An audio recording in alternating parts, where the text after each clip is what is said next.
गोलकुंडाला निघाले. पालखी चालत होती, मागं पुढे सैन्य होतं आणि पालखी चालता चालता अचानक थांबली. आता महाराजांना आश्चर्य वाटलं, हा गोलकुंडाचा राजा तर कोसो दूर, मग पालखी का थांबली? महाराजांनी शिलेदाराला आवाज दिला.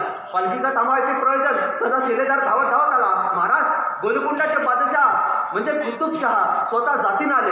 आता महाराजांना आश्चर्य वाटलं, हा गोलकुंडाचा राजा तर कोसो दूर, मग बादशाह इथं? तसे महाराज पालखीतून खाली उतरले आणि समोर गेले आणि गडामेळ घेतली आणि गोलकुंडाचा राजाला म्हणाले, बादशाहजी आपण इथं? तसा गोलकुंडाचा राजा म्हणाला, अरे महाराष्ट्राचा जाणारा राजा आमच्या मातीमध्ये येतो आहे आणि आमच्या मातीमध्ये येण्यापूर्वी त्याच्या पायाची पायाधूळ आमच्या मस्तकाला लागावी म्हणून इथं उतरू आलो महाराज. अरे काय गौरव आपल्या राजाचा.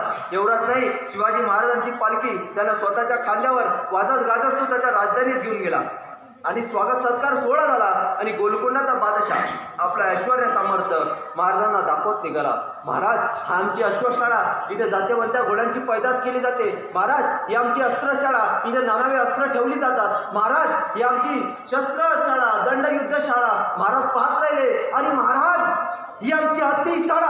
हजारोंच्या रांगेने उभे असलेले कर्नाटकी बुलंदरी बलाढ्य हत्ती अरे नवनजरे ठैरत नव्हते, कौन सामर्थ्य. अरे महाराज भारावले, पुरते भारावले आणि ती भारावली नजर बघून गोलकुंडाचा राजा म्हणतो, महाराज आपल्याकडे सुद्धा आमच्यासारखे हत्ती असतीलच की.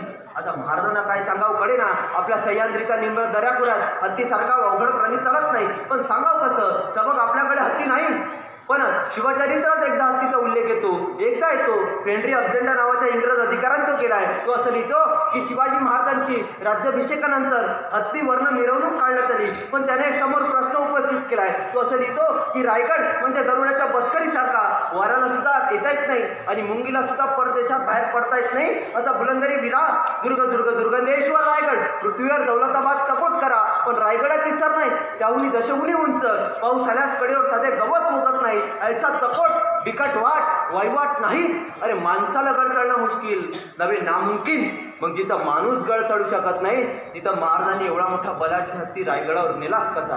ते मी सांगतो. 1662 साली शिवाजी महाराज कर्नाटकातून महाराष्ट्रात आले असतील. येताना हत्तीची 2 छोटी पिल्लं घेऊन आली असतील. ती छोटी असतानाच रायगडावर नेली असतील, ती मोठीच रायगडावर झाली म्हणून मोठा हत्ती राहायचा विशेष नाही आला. तुम्हाला घरी जाताना हेनरी अलेक्झांडर भेटला तर त्याला तेवढं सांगून टाका, बाबा असं असं झालं असतील. पण बाकी कुठल्या शिवचरित्र हत्तीचा उल्लेख येत नाही, पण तो गोलकुंडाचा बादशाह म्हणतो, महाराज आपल्याकडे सुद्धा आमच्यासारखी हत्ती असतीलच की. पण महाराज म्हणाले, बादशाहजी आमच्याकडे आपल्यासारखी हत्ती नाही, मात्र हत्तीसारखी जिवंत माणसं जरूर आहे. हे सगळ्यात महत्त्वाची गोष्ट आहे. आणि तो गोलकुंडाचा राजा त्याच्याही पुढचा, महाराज आपल्याकडे हत्ती नाही, हत्तीसारखी माणसं आहेत. मग त्या हत्तीसारख्या माणसातला एखादा माणूस येताना सोबत आणलाय का? शिवाजी महाराजांच्या शेजारी यसाजी कंक उभा होता आणि शिवाजी महाराजांनी यसाजीच्या खांद्यावर थाप टाकली आणि महाराज म्हणले, हा त्यातलाच आहे. महाराज हा यसाजी हत्तीसारखा, हत्तीच्या ताकदीचा. मग महाराज तुमचा यसाजी माझ्या एखाद्या हत्तीची झुंज केलेल का? तसा यसाजी सरनीची पुढे झाला.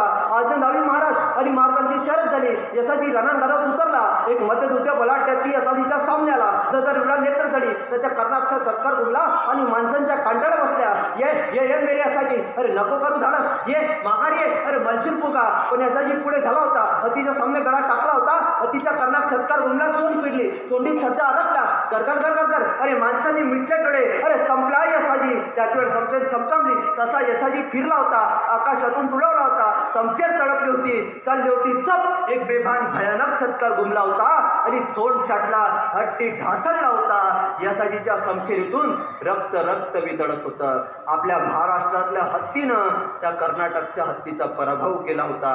यसाजी जिंकला होता. त्याचं ध्यान आणि शौर्य बघितलं आणि गोलकुंडाचा राजा भारावला. अरे कौन शौर्य, कौन बहादुरी. त्यानं गळ्यातला स्वतःचा मोत्याचा कंटा काढला महाराजांपुढे आणि यसाजीच्या सामने धरला. हे घ्या तुमच्या बहादुरीचं बक्षीस. तसा यसाजी सरनीशी मागत आला आणि बादशाहाला म्हणाला, अरे आमचं कौतुक करायला आमचे महाराज समर्थ आहेत. दुसऱ्याच्या कौतुकाची थाप सुद्धा मावळ्यांनी आपल्या पाठीवर पडू नाही दिली. निष्ठा नाव याचं. ही निष्ठा जिथं जिवंत असते तिथं अस्मिता जिवंत असते. ही निष्ठा जिथं जिवंत असते तिथं स्वाभिमान जिवंत असतो.